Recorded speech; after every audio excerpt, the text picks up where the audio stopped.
안녕하세요. 이제 곧 50을 바라보고 있는 중년 남성입니다. 오늘 썰맘 채널을 들으며 퇴근을 하고 집에 돌아와 보니 애들이 곤하게 잠이 든 모습을 봤어요. 아내 말로는 자기들끼리 새종이로 접은 비행기를 저한테 보여주겠다며 절 기다리다가 결국 지쳐서 잠이 들었다고 하더군요. 그런 애들을 가만히 보고 있자니 갑자기 콧날이 시큰해져서는 눈물을 쏟을 뻔했습니다. 제가 가지고 있는 과거의 상처가 떠오르면서 우리 애들에게 부족한 아버지가 되지 않기 위해서 더 노력해야겠다는 생각이 들더라고요. 제가 아주 어렸을 적 제 아버지는 사우디로 돈을 벌러 가신다면서 먼 나라로 떠나셨어요. 그래도 1년에 한 번씩은 한국에 오셨던 기억이 나는데 그때마다 노란 종이봉투에 버터를 한가득 사가지고 오시곤 했습니다. 방 한 칸에 세 식구가 살아야만 하는 넉넉지 않은 삶이었지만 행복한 기억만 가득했던 시절이었어요. 그러던 어느 날이었습니다. 전 목에 보자기를 두르고 담벼락에 올라 신나게 놀고 있었는데 저희 집으로 웬 아저씨들이 찾아왔더군요. 그분들은 엄마에게 무슨 서류 같은 걸 건넸고 그걸 열어본 엄마는 털썩 주저앉아 통곡을 했어요. 전 그 아저씨들이 나쁜 사람들인 줄 알고 엄마에게 후다닥 뛰어와 엄마 품에 안겼죠. 엄마는 그런 저를 꼭 끌어안으며 오열을 멈추지 않으셨어요. 아이고 석도야, 이 일을 우리 어쩌면 좋으니? 이제 우리 둘이 어떻게 산다니? 전 그때까지만 해도 엄마가 무슨 소리를 하시는지 잘 이해하지 못했습니다. 엄마는 그날 밤 제게 여러 가지 물건들을 보여줬어요. 거기엔 사막을 배경으로 한 아빠 사진도 있었고 아빠의 수첩과 통장 몇 개가 있었습니다. 정체 모를 아저씨들이 엄마에게 준 물건들이었죠. 그리고 엄마는 아빠가 먼 나라에서 돌아가셨다는 말을 해주셨어요. 그 나라에서 일을 하다가 나쁜 사람들한테 총을 맞고 돌아가셨다는 거였습니다. 전 너무 어렸기 때문에 아빠가 사람들을 지키려다가 총에 맞은 거라고 이해했어요. 마치 영웅처럼 말이죠. 그래서 슬픈 감정보다는 아빠가 용감한 사람이었다는 생각이 더 들었습니다. 이제 엄마는 제가 아빠 대신 지켜야겠다고 다짐했어요. 아버지가 사우디에서 반군에게 납치돼 사망을 했다는 사실은 나중에 더 자라서 알게 됐죠. 아버지가 남긴 얼마간의 돈과 회사에서 준 위로금이 있었지만 그것으로 우리 두 식구가 생활하기엔 턱없이 부족했어요. 엄마는 어린 저를 집에 남겨두고 생활전선에 뛰어들었고 전 해가 지도록 엄마만 기다리며 혼자 긴 시간을 보내곤 했죠. 그래도 엄마가 집에 돌아오면 얼마나 좋았는지 모릅니다. 엄마가 피곤한 몸을 이끌고 퇴근을 하면 전 제자의 제자 그날 있었던 일을 말하기도 하고 괜한 어리광을 피우기도 했죠. 엄마는 그때마다 제게 환한 미소를 보이셨어요. 아직도 선명히 기억납니다. 어느 날 저녁 엄마는 이불을 덮어주며 제게 이런 말을 하더라고요. 우리 석도는 나중에 뭐가 되고 싶어? 난 커서 경찰관이 되고 싶어. 왜 경찰관이 되고 싶은데? 경찰관은 나쁜 사람들을 무서워하잖아. 경찰관이 되면 엄마도 지켜주고 착한 사람도 지켜줄 거야. 아휴, 우리 석도 정말 좋은 꿈을 가졌네. 그래 석도야, 착한 사람을 지켜주는 훌륭한 경찰이 돼야 돼? 엄마가 꼭 지켜볼게. 응? 알았어 엄마. 엄마는 저에게 왜 그런 말씀을 하셨을까요? 혹시 당신의 삶이 얼마 남지 않았다는 걸 예감이라도 하신 걸까요? 엄마는 그 다음날 집으로 돌아오시는 길에 교통사고로 숨을 거두시고 말았죠. 그 소식을 제게 알려준 건 주인집 아주머니셨어요. 그분은 발을 동동 구르면서 아이고 불쌍한 것 이를 어째 라고 말하며 엄마가 세상을 떠났다는 사실을 알려주셨습니다. 엄마가 제 곁을 떠났고 이젠 다시 돌아오지 않는다는 현실은 어린 제 마음속에도 큰 상처로 남았어요. 절 버리고 떠난 엄마가 마냥 야속하고 밉기만 했죠. 그리고 그때부터 전 부모가 없다는 서름이 어떤 것인지 절절하게 깨달아야 했어요. 경찰에선 절 맡아줄 친인척을 수소문했지만 아무도 절 돌보겠다는 사람은 없었고 결국 오갈 데가 없었던 저는 보육원에 맡겨줘야 했습니다. 그곳엔 저처럼 부모가 없는 아이들이 모여 있었는데 처음에는 그곳에서 살아야 한다는 사실이 너무나 싫었어요. 단칸방이라도 엄마와 단 둘이라도 그렇게 예전처럼 살고 싶었죠. 하지만 어린 제가 할 수 있는 건 아무것도 없었습니다. 보육원 선생님이 호랑이처럼 무섭다는 것도 알게 됐고 그곳에 모인 아이들 사이에서도 서열이 있고 위기가 있다는 것도 알게 되었습니다. 지금 생각해봐도 씁쓸한 웃음이 나오는 게 고만고만한 애들끼리 뭘 그렇게 못 잡아먹어서 안달이었던 건지 마음이 착잡하기만 합니다. 당시 절 유난히 괴롭히던 애가 하나 있었는데 저보다 머리통 하나는 더 컸던 그 형은 반 군기를 잡겠다며 툭하면 절 괴롭히기 일쑤였죠. 당시 그 녀석도 어렸을 텐데 어떻게 그렇게 괴롭히는 방식이 다양하고 창의적이던지요. 바지를 벗김에 놀리는 것은 예사였고 자기 맘에 들지 않는다는 이유로 선생님 눈을 피해 집단 구타를 한 것도 여러 번이었습니다. 그 형은 그 반의 독재자였고 권력자였어요. 자신의 힘을 지키기 위해선 폭력이 가장 효과적이라는 걸 알고 있었던 겁니다. 보육원에서 어떻게 해서든 적응을 해야 했었고 그래서 그 형의 지시나 괴롭힘에 따라야만 했죠. 겁도 많이 났고 그렇게 해야 그곳에서 밥을 먹고 잠을 잘 수 있는 줄 알았거든요. 야, 오석도, 이 자식, 아까 받은 초코파이 일이네. 어? 그건 내 건데, 형. 이 자식이 내놓으라면 얼른 내놓을 것이지. 어디서 핑계야? 오석도, 너 주먹 맛을 본 지가 좀 됐지. 오랜만에 몸속말이 한번 할까? 아니야. 알았어. 내가 줄게. 앞으로 까불면 가만두지 않을 거야. 알았어? 알겠어. 하루가 멀다 하고 괴롭히는 통에 보육원에서 지내는 게 지옥 같았습니다. 그래도 어린 제가 다른 곳에서는 머물 데가 없었으니 어쩔 수가 없었죠. 그저 그 형의 눈치를 살피며 복종 아닌 복종을 해야만 했어요. 보육원 선생님은 그 형이 반 아이들의 기강을 잡아준다며 좋아할 뿐이었습니다. 그 형은 더욱 기고만장해졌고 아이들을 향한 폭력은 더욱 거칠어지기만 했죠. 그러던 어느 날이었어요. 그 형은 또 뭐가 마음에 들지 않았던 건지 괴롭히고 싶을 때 짓는 특이의 표정으로 절 부르더군요. 그리고 저보고 담벼락에 등을 붙이고 있으라더니 절 관역 삼아 조약돌을 마구 던지는 겁니다. 전 너무 아파서 달아나려고 했어요. 하지만 그 녀석은 집요하게 절 붙들려고 하더라고요. 그래서 저도 모르게 바닥에 떨어진 돌을 잡고서 크게 휘둘렀죠. 그게 또 하필 그 녀석의 이마에 명중했고 그놈은 이마에 상처를 입고 땅바닥에 주저앉아버린 겁니다. 피가 철철 흐르자 저도 크게 놀랐는지 울음을 터뜨렸고 전 그날 저녁 보육원 선생님에게 회초리를 맞아야 했어요. 그때부터 전 보육원에서도 천덕꾸러기로 통했습니다. 그곳에는 제 편이 아무도 없는 것만 같았어요. 선생님들은 선생님대로 아이들은 아이들대로 절 따돌리고 놀리기 일쑤였죠. 매일 밤 이곳을 나갈 수 있게 해달라고 빌었어요. 밖에 나가 굶어 죽더라도 보육원보다는 나을 거라고 생각했죠. 그런데 그런 제 소원이 토막이라도 했던 걸까요? 제게 정말 상상할 수 없는 기적 같은 일이 벌어진 겁니다. 어느 날 원장 선생님이 절 부르시더라고요. 원장실에는 낯선 분들이 앉아 계시더라고요. 그래, 석도 왔구나.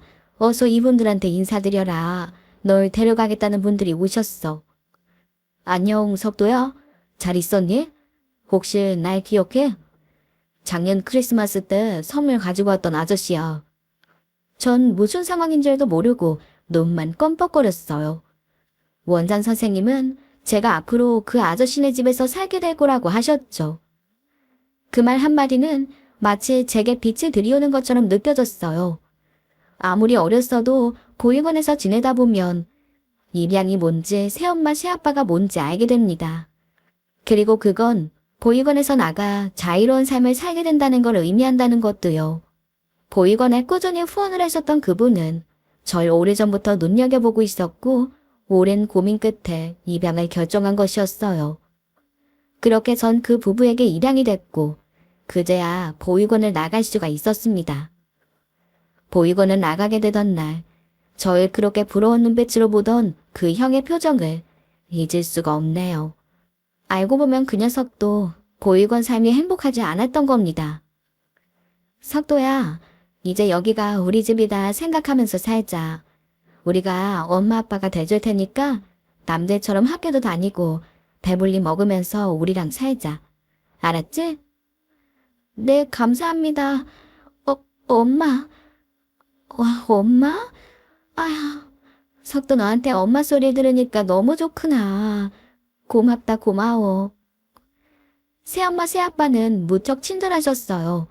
서울에서 현대식 사우나를 운영하실 만큼 살림살이도 넉넉했죠. 당시 현대식 사우나는 보기가 드물었고 그런 사우나를 운영한다는 것은 사는 형편이 꽤 괜찮다는 뜻이었어요. 지옥 같은 보육원에서 빠져나온 것만 해도 너무 좋았는데 이런 부잣집에 입양됐다는 게 너무나 행복하다고 생각했죠. 절 입양한 부모님들은 제게 무척 정성을 쏟았습니다. 사우나는 지하에 있었고 부모님이 사는 가정집은 같은 건물 5층에 있었는데요. 부모님은 저만 혼자 쓸 수 있는 방을 내주셨죠. 저에게 방이 생겼다는 사실 하나만으로도 너무 행복했습니다. 새엄마는 항상 맛있는 음식을 직접 준비해 주었고 학교 친구들에게 꿀리지 말라며 좋은 옷과 신발도 사주셨어요. 처음에는 이 모든 것들을 다 받아도 되는 건지 어리둥절하더라고요. 보육원에서 몇 년이나 지냈던 제겐 그 모든 것들이 너무나 꿈 같은 일이었죠. 좋은 부모님, 안락한 집과 가정, 학교에서 만나는 친구들. 혹시라도 이 모든 것들이 연기처럼 사라져버리진 않을까 걱정이 됐어요. 하지만 1년이라는 시간 동안 양부모님께 사랑을 받으며 지내다 보니 이 행복은 사라지지 않고 제 곁에 있을 거란 확신이 들더군요. 하지만 전 부모님의 사랑을 받기 위해 눈치를 많이 봤던 것 같아요. 부모님의 눈에 들기 위해 하지 않아도 될 행동들도 많이 했고 싫어할 만한 행동은 하지 않으려고 노력했죠. 어렸던 제가 그런 생각을 많이 했던 이유는 보육원으로 절대 돌아가고 싶지 않아서였습니다. 입양이 되고 나서 그런 불안한 마음은 있었지만 1년이 조금 지나고 나니까 양부모님이 절 버리거나 포기하지는 않을 거란 생각이 들었어요. 그분들이 제게 보내는 사랑은 조금도 변하지 않았거든요. 하지만 그렇게 되찾은 소중한 제 삶을 송두리째 뒤바꿔놓을 중대한 변수가 생기고 말았어요.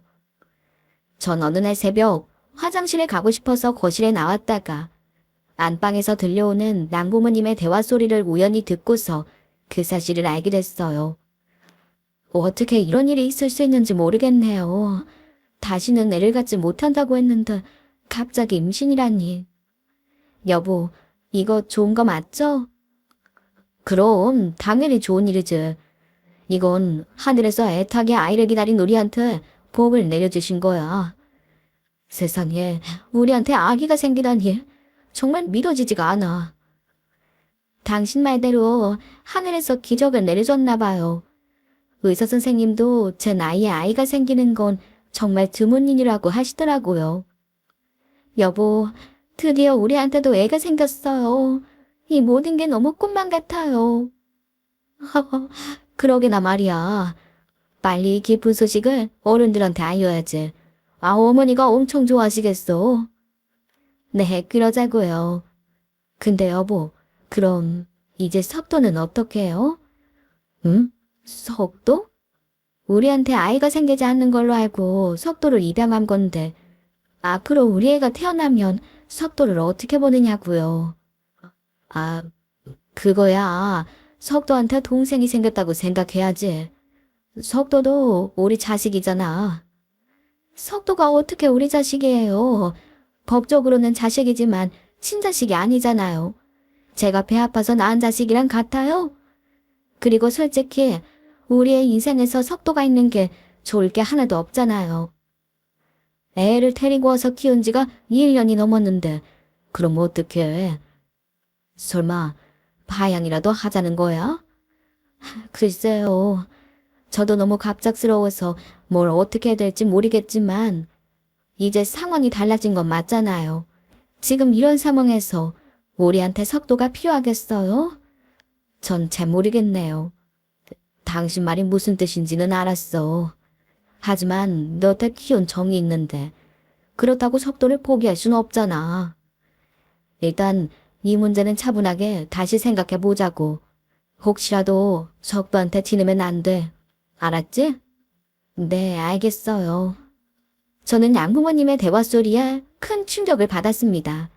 그분들에게 진짜 자식이 생겼고 이제 이대는 저는 필요 없다는 의미라는 걸 정확히 이해했죠.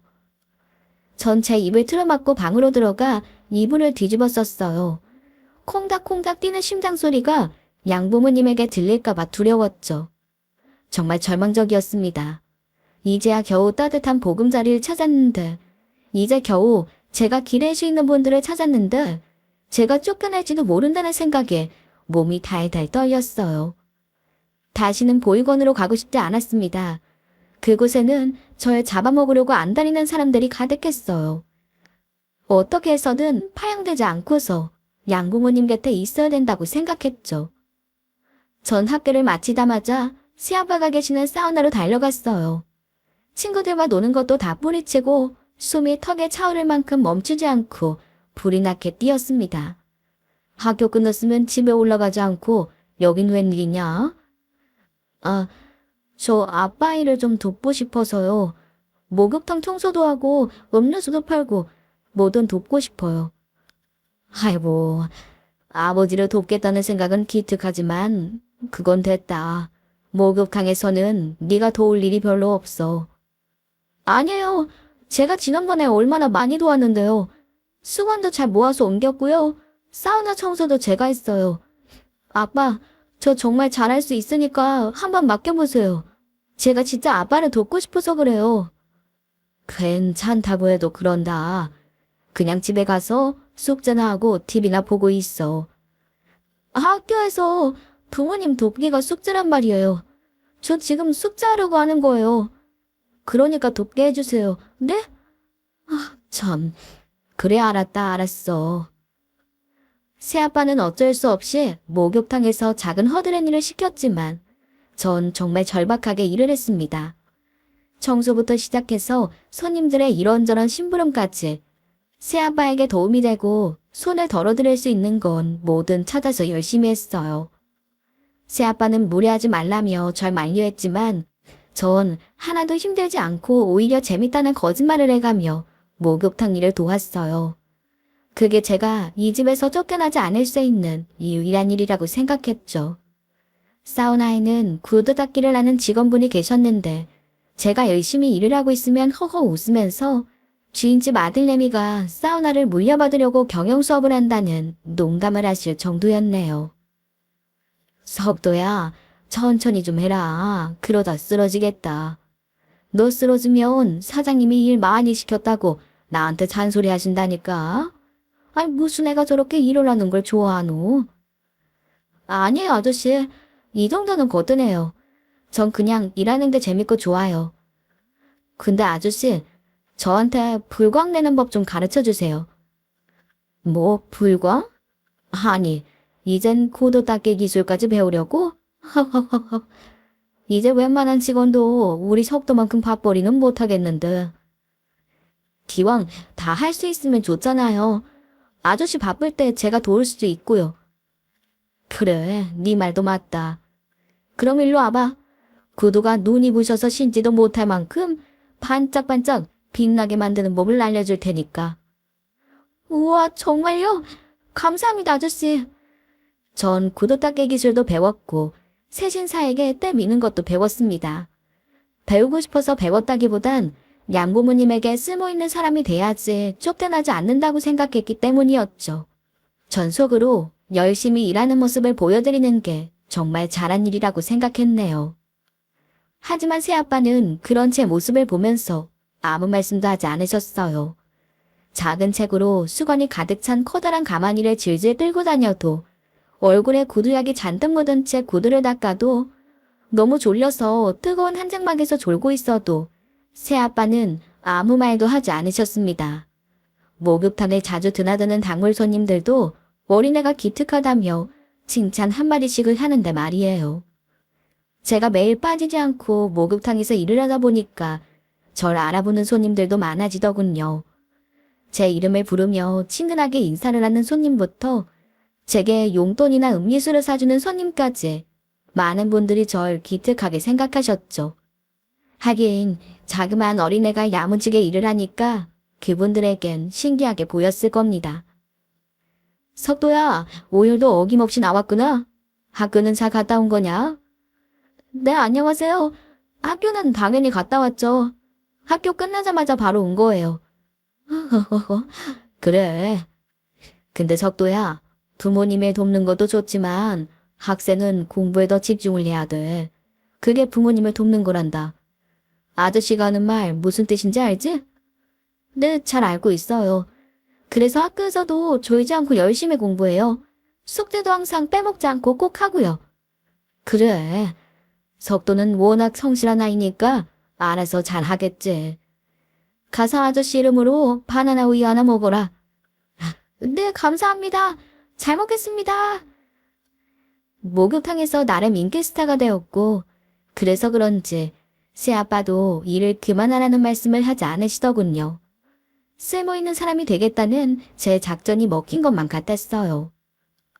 그동안 새엄마의 배는 점점 부풀어 올랐고 어느덧 제 동생이 태어나게 되었습니다. 동생이 태어나서 집으로 돌아오는 날, 양부모님의 표정엔 행복이 가득했어요. 저도 저에게 여동생이 생겼다는 게 무척이나 기뻤죠. 와, 엄마, 드디어 우리 동생이 태어난 거예요? 우와, 어떻게 이렇게 자꾸 예쁠 수가 있어요? 이렇게 예쁜 동생을 주셔서 정말 감사합니다. 석도야, 막 태어난 아기한테는 가까이 가면 안 돼. 아직 아기가 너무 약해서 병에 잘 걸린단 말이야. 석도는 목욕탕에서 일을 하니까 좀 지저분하겠지? 그러니까 웬만하면 아기한테 가까이 오지 마. 엄마 말 무슨 뜻인지 알겠니? 아, 네네. 제가 생각이 짧았어요. 너무 예뻐서 보고 싶다는 생각만 했는데 미처 거기까진 생각하지 못했어요. 알았어요, 엄마. 당분간은 동생한테 가까이 가지 않을게요. 그냥 멀리서 지켜만 볼게요. 그래, 알았어. 엄마 말 명심해야 된다. 태어난 동생에게 접근하지 말라는 새엄마의 말이 서운하게 느껴지지 않았던 건 왜일까요? 당시 저는 양부모님이 보육원으로 돌려보내지 않는 것만 해도 너무나 다행이라고 생각했었습니다. 하지만 모두가 잠든 밤에는 아무도 모르게 친아버지의 사진을 꺼내보며 그리움을 달래곤 했죠. 나에게도 진짜 엄마 아빠가 있었으면 얼마나 좋을까. 그런 상상을 하며 빛바랜 아버지 사진을 품에 꼭 안아보기도 했네요. 그렇지만 하늘나라에 계신 부모님을 만날 길이 없다는 건 잘 알고 있었습니다. 제겐 양부모님과 헤어지지 않고 사는 게 유일한 바람이었어요. 그 꼬마가 그 작은 희망을 지키기 위해 그렇게 노력을 했건만 야속한 하늘은 그마저도 들어주지 않았습니다. 일요일은 목욕탕에 손님이 한참 몰리는 때였어요. 그날도 어김없이 정신없이 일을 돕고 점심을 먹기 위해 집으로 올라갔는데 새엄마가 동생을 거실에 눕히고 잠이 드셨더군요. 아기가 옹알옹알거리길래 조심스레 아기한테 다가가서 살펴보았죠. 아기는 저와 눈을 맞추며 방긋방긋 미소를 지었고 전 제 동생이 너무 예뻐서 머리를 살살 쓰다듬었어요. 그런데 바로 그 순간이었어요. 잠에서 깬 새엄마가 느닷없이 절 확 밀어버리더니 소리를 버럭 지르는 게 아니겠습니까? 석도 너 지금 아기한테 뭐 하는 짓이니? 네? 아무것도 하지 않았어요. 전 그냥 아기가 너무 예뻐서 머리를 쓰다듬어준 것 뿐이에요. 이렇게 살살이요. 거짓말하지 마. 아기를 때리려고 주먹을 쥐고 있는 걸 내 두 눈으로 똑똑히 봤는데 어디서 거짓말이야? 아니에요, 엄마. 저 절대 그러지 않았어요. 정말 머리만 쓰다듬어 주려고 한 거예요. 얘가 정말 끝까지 거짓말을 하네. 아무리 그래도 어떻게 애기한테 해코지를 하려 그래? 이래서 머리 검은 짐승은 거두는 게 아니라 그랬는데. 엄마, 저 정말 안 그랬어요. 득달같이 화를 내는 새엄마에게 절대 아니라고 항변했습니다. 제가 왜 아기한테 그런 짓을 하겠냐며 억울하다고 말했어요. 그런데 순간 눈이 번쩍하더니 뺨이 얼얼해지더군요. 제 뺨을 후려친 새엄마는 무서운 눈으로 절 노려봤어요. 그런데 바로 그때 새아빠가 집안에 올라왔고 저와 새엄마를 보며 무슨 일이냐고 물었어요. 여보, 세상의 속도가 제가 잠든 사이에 아기한테 해코지를 하려고 했지 뭐예요. 저 정말 이대로 가만히 있을 수가 없어요. 아무래도 석도를 우리 집에서 내쫓아야 되겠어요. 아니에요, 아빠. 저 절대 그러지 않았어요. 그냥 너무 예뻐서 머리를 쓰다듬어 준 것뿐인데 엄마가 오해를 하는 거예요. 너 바른 대로 말 안 해. 아기 때문에 질투가 생겨서 몰래 해코지 하려고 했던 거잖아. 정말이에요. 제발 저 좀 믿어주세요. 여보, 제 끝까지 거짓말하는 것 좀 보라고요. 저런 애랑 어떻게 같이 살아요? 제가 아무리 아니라고 해도 새엄마는 믿질 않았고 새아빠에게 절 내쫓으라고 고래고래 소리를 쳤어요. 전 새엄마에게 얻어맞은 뺨이 얼얼한 줄도 모르고 새아빠에게 억울하다고 호소를 했죠. 하지만 새아빠는 단호한 목소리로 말했어요.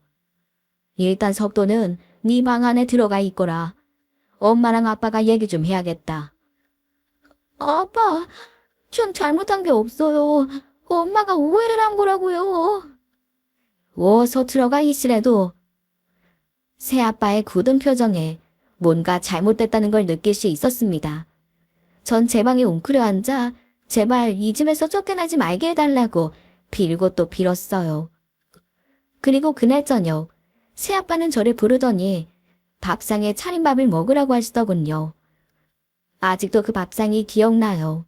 상위에는 따뜻한 소고기국과 흰 쌀밥, 그리고 분홍색 소시지 반찬이 올려져 있었습니다. 저는 밥을 먹으라는 새아빠의 말을 순순히 따랐어요. 그리고 밥그릇을 다 비우고 나니 새아빠는 저에게 이런 말을 하시더군요. 석도가 우리 집에 온 지도 2년이 넘었구나. 그동안 아빠는 석도를 내 친자식처럼 생각하고 키우려고 했어. 근데 아무래도 아빠가 잘못 생각한 것 같아. 아까 보육원 선생님이랑 통화했다. 내일 아침 너를 보육원에 돌려보내기로 했어. 네? 제가 왜요? 제가 왜 보육원으로 다시 돌아가야 되는데요? 전 잘못한 게 하나도 없는데 왜 제가 이 집을 나가야만 하는 건데요? 미안하지만 엄마랑 그렇게 결정을 했다. 그동안 정이 많이 되긴 했지만 우리의 인연은 여기까지인 것 같구나. 내일 아침 보육원에 데려다 주마. 아빠, 제가 잘못했어요. 제가 정말 잘할게요. 앞으로는 동생한테 가까이 가지 않을게요. 목욕탕 일도 더 열심히 할게요. 그러니까 한 번만 용서해 주세요. 네? 그런 문제가 아니야. 넌 진짜 우리 자식이 될 수 없을 뿐이야. 그러니까 더 이상 왈가왈부하지 말고 침이나 싸두거라. 싫어요. 전 절대 보육원에 돌아가지 않을 거예요. 저 아빠랑 같이 살려고 엄청 노력했잖아요. 그런데 어떻게 저한테 이러실 수 있어요? 절대 이 집에서 나가지 않을 거예요. 너무 억울했습니다. 어떻게 이런 저를 버릴 수가 있는 건지. 양부모님이 너무 야속하고 미웠어요.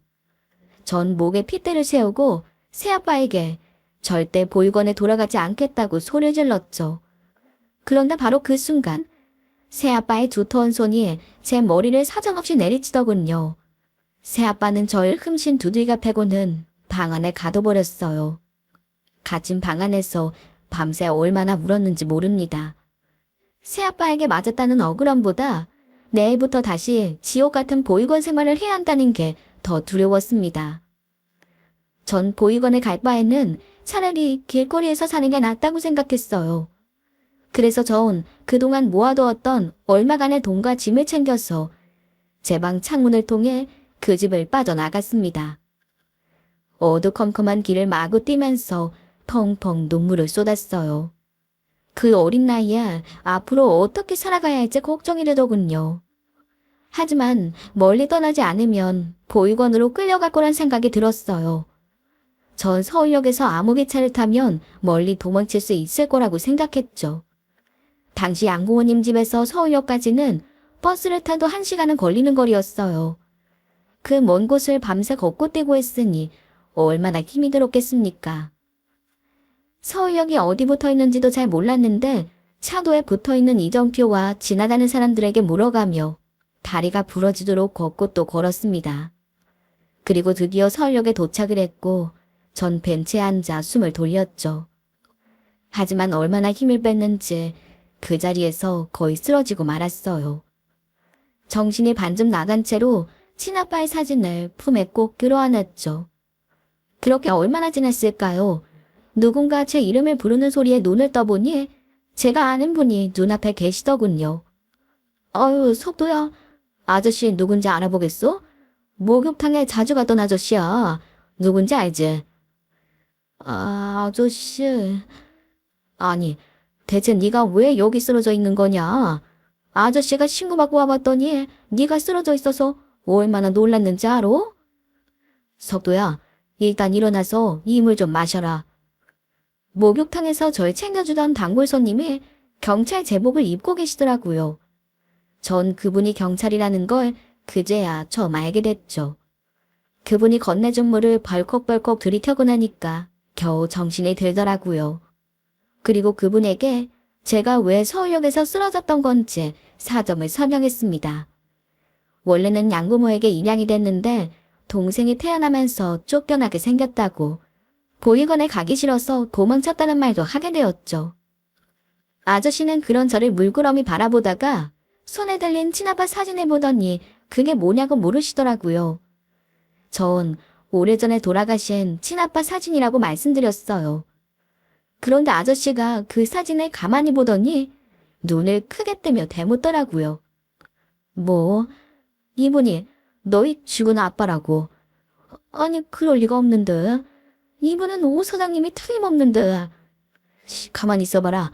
내가 전화를 한번 해와야겠어. 경찰 아저씨는 공중전화로 불이 나게 달려가더니 어디론가 전화를 거시더군요. 그러더니 잠시 후 고급 외제차 한 대가 제 앞에 서는 겁니다.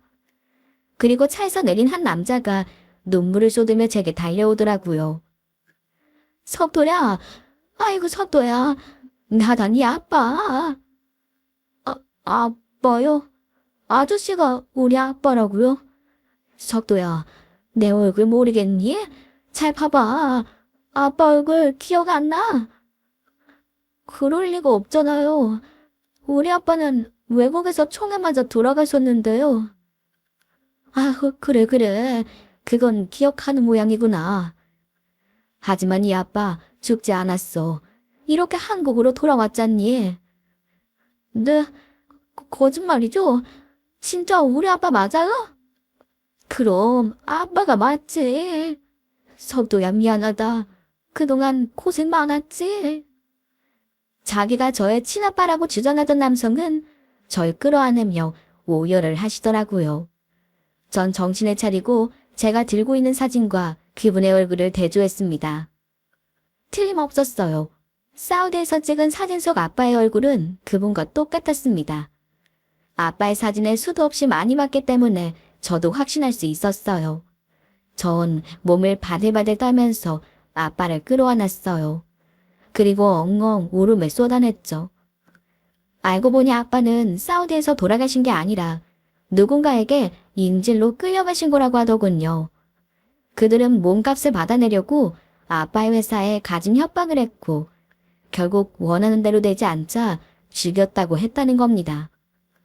몇 년 후 구사일생으로 목숨을 번진 아빠는 천신만고 끝에 다시 한국으로 돌아왔지만 엄마는 죽고 저는 보육원으로 가게 됐다는 걸 알게 됐다는 거였죠.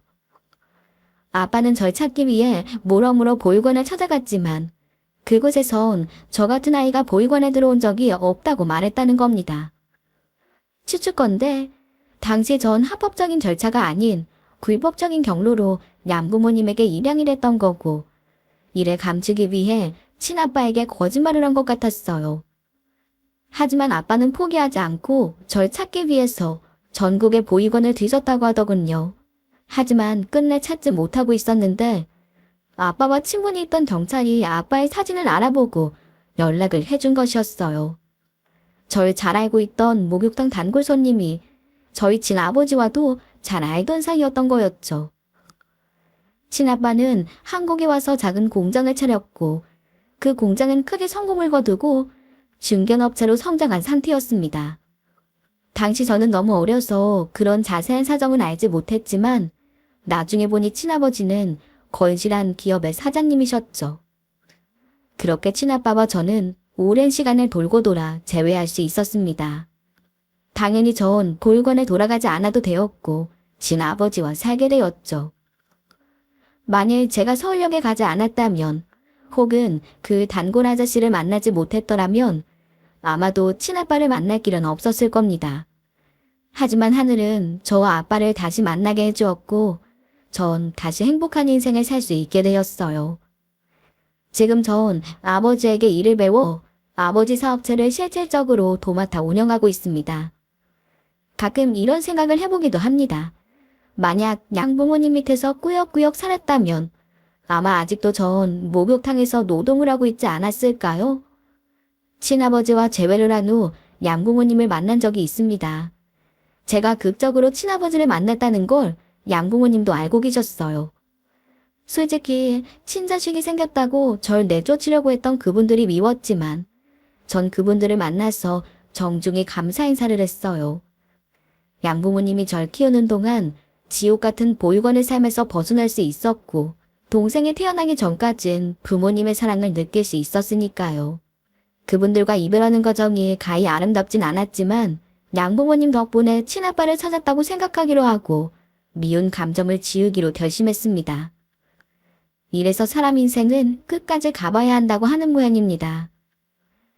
제 이야기를 듣는 분들 중에도 너무 힘든 일을 겪고 계시는 분들이 있을지도 모르겠네요.